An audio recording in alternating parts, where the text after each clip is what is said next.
네, 증권부 기자와 함께하는 백브리핑 시작하겠습니다. 오늘도 조현 기자가 나와 있네요. 어서 오십시오. 안녕하세요. 오늘 첫 번째 가져오신 뉴스는 엔젤 로보틱스의 상장입니다. 네. 요즘 로봇주에 관심이 많았던 게 사실은 이 종목의 상장 때문 아니었겠습니까? 얘기 좀 해볼까요? 그렇습니다. 오늘 시초가가 네. 152.5% 오른 5만 500원으로 장을 시작을 했는데요. 시초가 기준으로 보면 올해 상장한 기업 중에 한 9번째 정도 상승률 나타내고 있습니다. 올해 상장한 기업들 대부분 그러니까 13곳 중에 10곳이 세 자릿수 상승률을 나타내며 장 초반 좀 좋은 움직임을 보이고 있죠. 근데 올 초 공모주 시장을 보면 우진엔텍과 현대힘스가 300% 그러니까 따따블을 거듭 이른바 시장에서 따따블이라고 하죠. 네, 기록을 했었는데 2월 중순으로 갈수록 그 힘은 조금 떨어지는 모습입니다. 상장 당일 종가를 보시면 연초에 비해서는 좀 뒷심을 발휘하지 못하는 용도3위 그래프가 좀 반복되는 모습이고요. 기대치가 낮아져 있는 상황에서 오늘 엔젤 로보틱스가 장 마감까지 이 강세를 이어갈 수 있을지 좀 지켜봐야겠습니다. 신규 상장주에 대한 에너지가 조금은 빠져있는 상황에서 상장을 했는데 지금 그래도 한 140% 정도의 상승세를 유지하고 있습니다. 다만 이제 로봇주에 대한 얘기들은 물론 이제 엔젤 로보틱스가 LG전자가 투자했다, LG가 투자했던 기업이기 때문에 관심을 많이 받았지만 실적이 그렇게 나오지 않는다. 그러니까 이른바 적자 기업이다라는 불안감이 좀 있지 않습니까?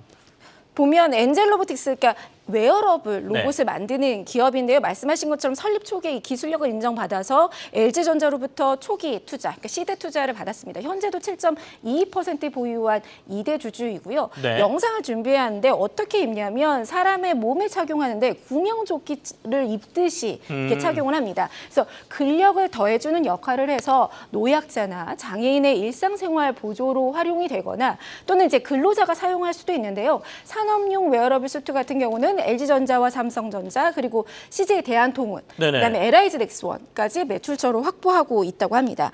그리고 이 엔젤 로보틱스의 시작이 이제 하반신 마비 장애인들의 재활을 위한 웨어러블 로봇이었습니다. 현재도 매출 1위를 담당하는 제품이 바로 보행 보조 로봇인데요. 뇌졸중이나 뇌성마비 환자가 자발적으로 보행 재활 훈련을 할 수 있도록 돕는 로봇입니다. 그리고 현재 국방용 로봇도 개발을 하고 있거든요. 그래서 앞으로도 이 웨어러블 로봇 포트폴리오를 더 구축하겠다 이런 방향이고요. 또 실적을 한번 봐야겠죠. 2022년 보면 매출이 22억 그리고 영업이익이 마이너스 71억 원이었고 올해도 마이너스가 예상이 되고 2025년쯤에 200억대의 매출과 흑자 전환이 예상된다. 이렇게 예상을 하고 있습니다. 2025년에 가야 이익은 난다. 매출 성장은 좀 크게 나오긴 하겠지만 자, 이제 다만 그런 생각이 들어요. 웨어러블 로봇 방금 전에 화면으로 보긴 했는데 과연 저게 시장성이 얼마나 있을까? 그리고 제가 듣기로는 꽤 비싸다고 들었거든요. 사람들이 개인적으로 사기도 힘들 텐데 대중화될 때까지 시간이 좀 걸리지 않을까요? 맞습니다. 먼저 국내 의료용 웨어러블 로봇 시장이 어느 정도 크기인가 봐야 될 텐데요. 한 3,000대 정도 수준입니다. 여기서 지난해 기준 엔젤 로보틱스가 차지하고 있는 점유율이 한 2.5%밖에 되지 않거든요. 그러니까 이유가 해당 로봇이 2022년 12월에 의료기기 3등급 인증을 받았기 때문입니다. 그거 한 1년 정도 판매를 한 것이죠. 그래서 뭐 시장이 커질 수 있는, 그러니까 의료용 웨어러블 로봇 대중화 속도에 맞춰서 앞으로 뭐 성장세는 몇 년간 지속될 수 있다. 이렇게 증권가에서 보고 있고요. 또 유럽과 미국 등의 해외 진출도 내년부터 좀 가시화가 될 것이다. 이렇게 밝혔기 때문에 이 부분도 주목할 만한 부분입니다. 다만 이제 상장 후에 유통 가능 물량이 전체 주식 수의 28% 수준입니다. 그러니까 다소 부담스러운 수준이다. 이렇게 보실 수도 있고 매출 실현의 가시성이 좀 떨어지는 만큼 단기적인 주가는 수급적 요소에 의해서 변동폭이 클 수 있다. 이렇게 보고 있습니다. 상황에 따라서는 물량이 나올 수도 있다. 이런 말씀으로 이해가 되고요. 그러면 최근에 이제 엔젤 로보틱스 상장 때문에 이른바 로봇 관련주들이 주가가 좀 괜찮았거든요. 맞습니다. 오늘 보니까 제로 소멸인가요? 약보합권으로들 다들 전환을 하던데 앞으로 로봇 전체 시장은 어떻게 봐야 돼요?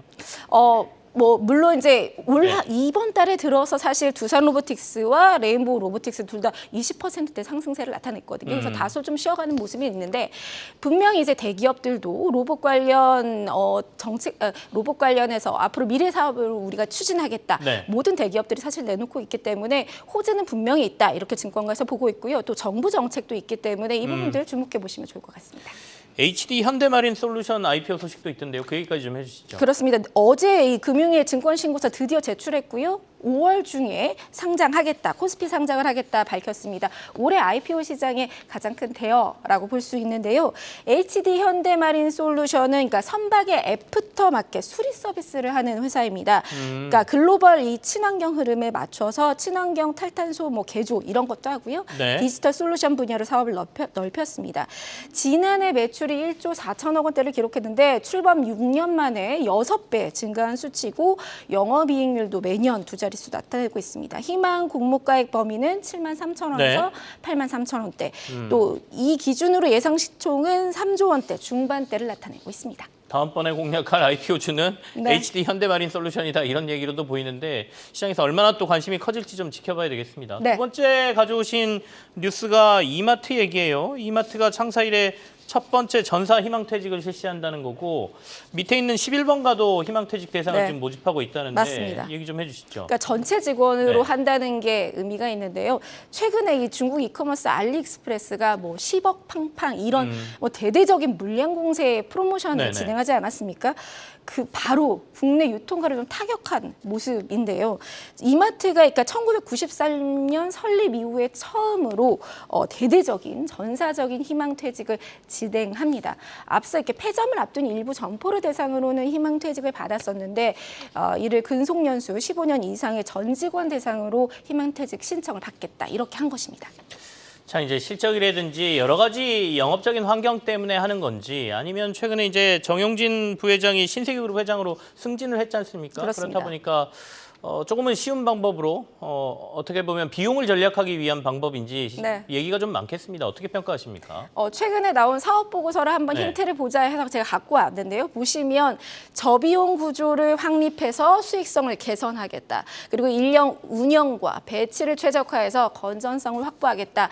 그러니까 어떻게 보면 좀 힌트가 나왔다라고 보여지죠. 네. 그리고 나서 이제 새로운 형태의 그로서리 전문 하드 디스카운트 스토어 형태의 신규 출점을 재개하겠다 이렇게 좀 밝혔습니다. 그러니까 이게 뭐냐면 좀 이름이 길고 좀 복잡해 보이긴 하지만 결국에는 노브랜드처럼 연중 최저가 상시 할인하는 이 식료품 매장을 특화 매장을 내겠다라는 것인데요. 네. 하지만 반응이 사실 썩 좋은지는 좀 미지수입니다. 왜냐하면 지금 이마트가 겪는 위기가 분명히 소비자들이 구매 행태가 온라인에도 이미 익숙해졌고 또 근거리 소량 구매를 선호하는 현상이 자리를 잡고 있기 때문이죠.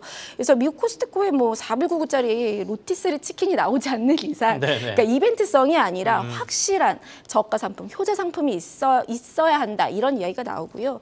증권가에서는 이제 오프라인과 ssg.com 또 G마켓 같은 온라인 모두 그러니까 오프라인 온라인 모두 사면 초과인 상황이다. 과거 강점이었던 신선식품 판매 특화가 좀 경쟁력을 잃고 있다 이렇게 네. 지적을 했습니다.